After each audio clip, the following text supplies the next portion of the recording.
Welcome to the Deep Dive. We take sources, like the academic paper we're looking at today, and basically pull out the key stuff for you. Think of it as a shortcut to getting up to speed. Exactly. And today, we're diving into something quite specific. A short-term mission trip. Right, one undertaken back in 2006 by members of Central Wheaton Church, or CWC, to the Dominican Republic. And the source is an anthropological study, but it's not really about the trip itself, is it? No, not what happened on the ground in the DR. The focus here is all on the lead-up, the preparation, basically how the whole narrative and the cultural ideas were built before anyone even packed a bag. So our mission for this deep dive, if you will, is to understand how expectations, motivations, even identities were being shaped for these participants. Precisely. We're looking at how they came to think about things like cross-cultural encounters, sacrifice, service. It reveals some maybe surprising things. Okay, let's get into it. The study talks about a kickoff event, like 9 months before they were due to leave. What happened there? Yeah, this was a big part of setting the tone. They showed a video. It started with these, almost classic images of Africa giraffes, sweeping plains, that sort of thing. Okay. And then it transitioned to photos from a previous CWC short-term trip, this one to Uganda. So you see their own church members, work teams, interacting with locals. Ah, I see, making it relatable. Exactly. And all of this was set to worship music. The lyrics mentioned places like the African plain, the Amazon rain, talking about Asian believers, really hammering home this theme of global Christian unity. So right out of the gate, visually, musically, the whole thing is framed as mission, not just travel, something more profound. Absolutely, which, brings up an interesting tension right away.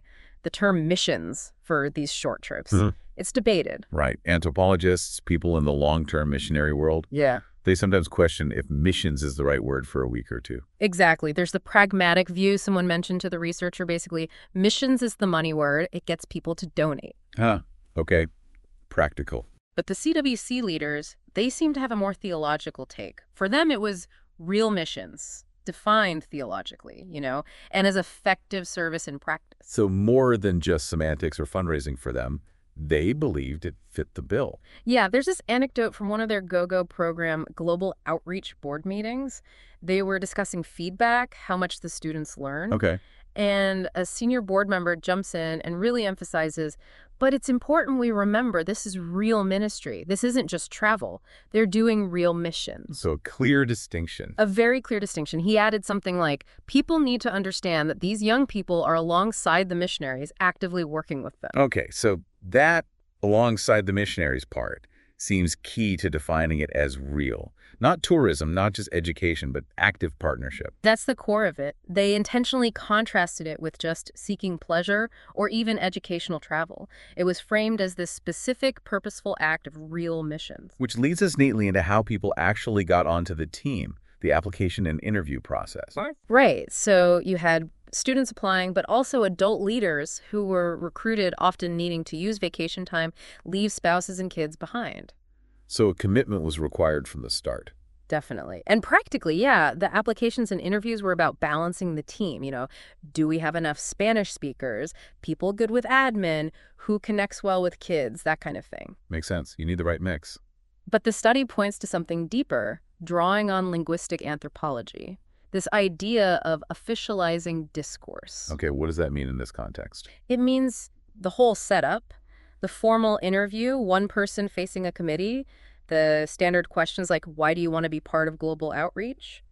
It all works to reinforce a specific shared understanding of what this trip is about. So the process itself shapes the meaning. It's not just assessing skills. Exactly. It kind of validates the church's cultural understanding of short-term missions. And a big part of that was the language around gifts. Gifts, as in talents. Yes, but framed very specifically. It wasn't just, oh, you're organized. It drew on that Christian concept of God-given talents. So being good at making lists wasn't just a practical skill.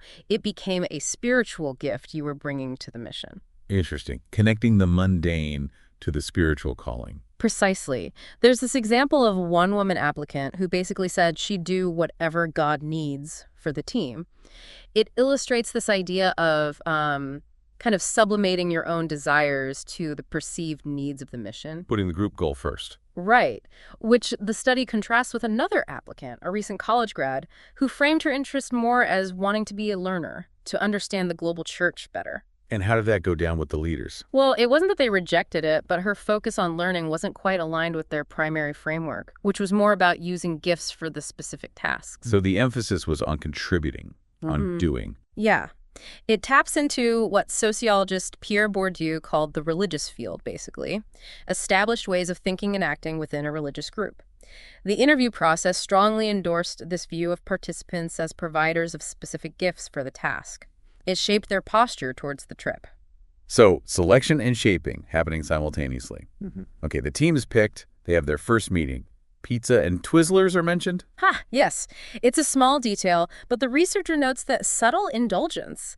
Amidst all the talk of sacrifice that often surrounds these trips, you have these very normal American snacks. A little bit of everyday reality creeping in. Pretty much. So the meeting introduces the adult leaders, Paul and Ann Wright, Michael Daniels, Ellen Myers, and the students, a mix of backgrounds and motivations. Some knew each other, some didn't. The goal was team bonding. Yeah, a big emphasis on the need to connect, to have one mind for the trip. And then the subsequent meetings focused heavily on the practical stuff. Fundraising, preparing materials, studying. All opportunities to keep building that shared narrative, I suppose. Absolutely. And the fundraising part was particularly structured at CWC. How so? The study contrasts it with a different experience. Right. The researcher mentions a Methodist youth group rummage sale they were part of once, which lacked this strong theological framing CWC provided. At CWC, fundraising wasn't just about hitting the target around $1,700 per person, I think. Yeah. They had a policy against families just writing a check for their kid. The process of raising support, writing letters, asking people, that was seen as crucial. It was framed as understanding missionary life. So the act of fundraising itself was part of the preparation, part of adopting that missionary identity. Exactly. They even had an envelope stuffing party for mass mailings like 1,000 households, Christian music playing, pizza, making the work feel communal, even festive. Sounds quite organized. Very. And each student also had to send 10 personal support letters. They got a template, a structure, but were encouraged to personalize them. And these letters, like the interviews, were doing more than just asking for cash. Yeah. Definitely. They were another linguistic practice, shaping how the students and their supporters understood the trip within this specific missionary narrative. What were the key elements coming through in those letters? Two things really stand out in the analysis. First, how participation was presented. It wasn't, I want to go or I chose to go. It was framed as an opportunity given. How so? Phrases like, I will go, or I have the opportunity to participate, were common. It suggests responding to a call or being granted a chance by God rather than personal desire or wanderlust. Minimizing personal agency, emphasizing divine direction. That fits the calling narrative. Perfectly. It contrasts sharply with how you might describe, say, planning a vacation. Right. What was the second theme? Partnership. The letters consistently framed the trip as working with or alongside the long-term missionaries there, Phil and Sarah Van Sant. Okay, like the board member emphasized. Exactly. Using phrases like, our mission is to come alongside missionaries, or work side by side with full-time missionaries. This did two things. It legitimized their short-term work by linking it to established missionaries, and it helped the students align their own self-perception with that missionary identity. Reinforcing that this isn't tourism, it's serious work connected to a bigger picture. Precisely. And another telling detail. In pretty much all the letters, the request for prayer came before the request for financial support. Oh, interesting. Why is that significant? It positions prayer as the primary, most important form of support. It connects the whole endeavor to the theological idea of the Holy Spirit working through faith, through prayer, through sacrifice. Money is secondary to that. It elevates the spiritual dimension. Absolutely. One student even wrote explicitly about how raising support this way is how full-time missionaries do it, making that connection direct. You could see how all this framing might create a sense, maybe unintentionally, that this trip is a special zone of God's activity, distinct from everyday life back home. That's a really astute observation. By emphasizing the calling, the partnership, the reliance on prayer and support in this specific way, it could potentially create a kind of spiritual boundary around the trip, setting it apart. Okay, so the money's being raised, the narrative is solidifying. What about preparing for the actual place they were going, the Dominican Republic? How did they handle the cross-cultural preparation? This is where things get a bit, well, the study suggests it was less structured. They had some workbook materials, but apparently they left a lot of questions unanswered. So participants were left to figure things out. It seems they relied quite a bit on common sense, on general assumptions about culture, which, as the researcher notes, isn't always the best approach when things get complex. Was there any specific training or discussion about Dominican culture? There was one meeting held at one of the students' houses, Megan's house, that focused on a lesson from that workbook. Before you pack your bags, prepare your heart. Catchy title. Indeed. And the lesson title itself was pretty direct. Are you an American first or a Christian first? Whoa. Okay. That sounds like it could spark some debate. You'd think so. The setting, by the way, is described as fairly upper class, and again, food is mentioned. Hot dogs, chips, another little slice of American culture right there. Right. So how did the discussion go? American first or Christian first? Well, they started by trying to list positive stereotypes of Americans. Interestingly, the students found that quite difficult. Really? They couldn't think of positives. Not easily, apparently. But when it came to negative stereotypes, things they'd seen in the media, those came flooding out very quickly. Huh. That's revealing. It seemed there was this tendency, among the students at least, to sort of equate American culture primarily with its negative aspects, with things they saw as unchristian influences. And they distanced themselves from that. So they weren't necessarily critically examining their own cultural assumptions, but rather rejecting a negative caricature of American culture. That seems to be the implication. They didn't appear to grapple much with how their own Christianity was inevitably shaped by their American context. The main theological point of the lesson was pushing them to announce worldly identity, which included this idea of American culture in favor of a primary Christian identity. Tying back into the themes of calling and sacrifice, presumably. Exactly. It framed Christian identity as something separate, maybe even transcendent of culture, which, raises questions about how you then engage with people whose faith is deeply embedded in their specific culture. Right. If Christianity is seen as outside culture, how do you connect with Dominican Christians, for example? That's the tricky part. The study notes there wasn't a huge amount of interaction during this lesson, so it's hard to gauge how deeply individuals were processing these ideas. Were there any other indicators of how they viewed Dominican culture beforehand? Well, there's one student, James, whose support letter is highlighted. It's quite blunt. He described the Dominican Republic as a country known more for baseball players than having a culture. Oof. And he also called it completely undeveloped. The analysis suggests this links the idea of poverty with a perceived lack of culture, or at least a culture not worth noting beyond baseball. That's a pretty stark viewpoint. Was that typical? Hard to say if it was typical, but it certainly reflects one perspective present in the group. More generally, it seems many team members anticipated seeing Dominican culture mainly in visual terms. Visual terms, like what? Like associating it with poverty.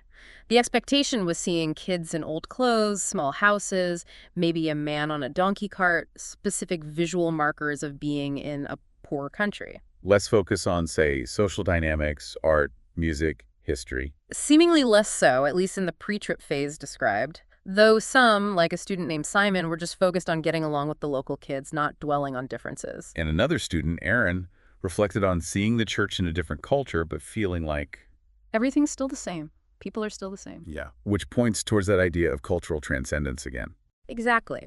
The study argues that the dominant narrative within this STM context often prioritized the transcendence of culture. The ultimate goal, the high point in post-trip stories, was often this realization that deep down, we are all the same. And the way they were taught about culture beforehand, distinguishing Christian identity from American identity, kind of supported that narrative. It seems so. It created a framework where stepping outside your own culture to connect on a purely Christian level seemed like the ideal. It resonates a bit with studies of tourism, where tourists often arrive with fixed, often visual ideas of what experiencing a culture entails. So they set off with this idea of Dominican culture as perhaps diminished or defined by poverty, and a general sense of culture being something separate from, maybe even opposed to, their core Christian identity. That seems to be the starting point described in the study, though, importantly, it also acknowledges that the actual experience and the reflections after the trip would likely bring much more nuance. Right. Experience often complicates neat pre-trip narratives. Finally, the study connects this 2006 trip back to the Victorian missionary era. How does that comparison work? Well, obviously, the context is vastly different, a short trip versus a lifetime commitment.